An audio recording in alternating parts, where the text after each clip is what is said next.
پریشان عوام کے لیے ایک کے بعد ایک بری خبر سامنے آ رہی ہے۔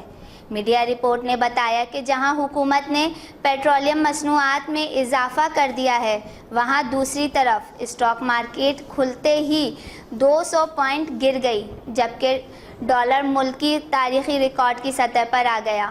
انٹر بینک میں ڈالر 30 پیسے مہنگا ہونے کے بعد 141 روپے 50 پیسے کا ہو گیا، جبکہ اوپن مارکیٹ میں ڈالر کی قیمت 70 پیسے بڑھ گئی۔ اوپن مارکیٹ میں ڈالر 138 روپے 50 پیسے کا ہو گیا ہے، جبکہ سونے کی بھی قیمت بلند ترین سطح پر پہنچ گئی ہے۔ لاہور میں سونا فی تولہ 275 روپے مہنگا ہو گیا ہے۔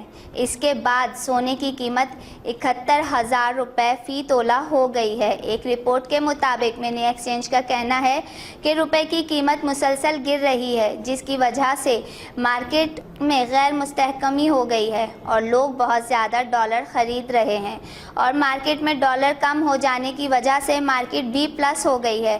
پاکستان تحریک انصاف کی حکومت میں آنے کے وقت ڈالر کی قیمت 123 روپے تھی، لیکن اس میں مسلسل کراؤڈ کی وجہ سے اب اس کی قیمت 138 روپے تک پہنچ چکی ہے۔ اقتصادی ماہرین کا کہنا ہے کہ کرنٹ اکاؤنٹ خسارے میں کمی کے باوجود ڈالر کی قیمت میں اضافہ ہونے کا خدشہ ہے۔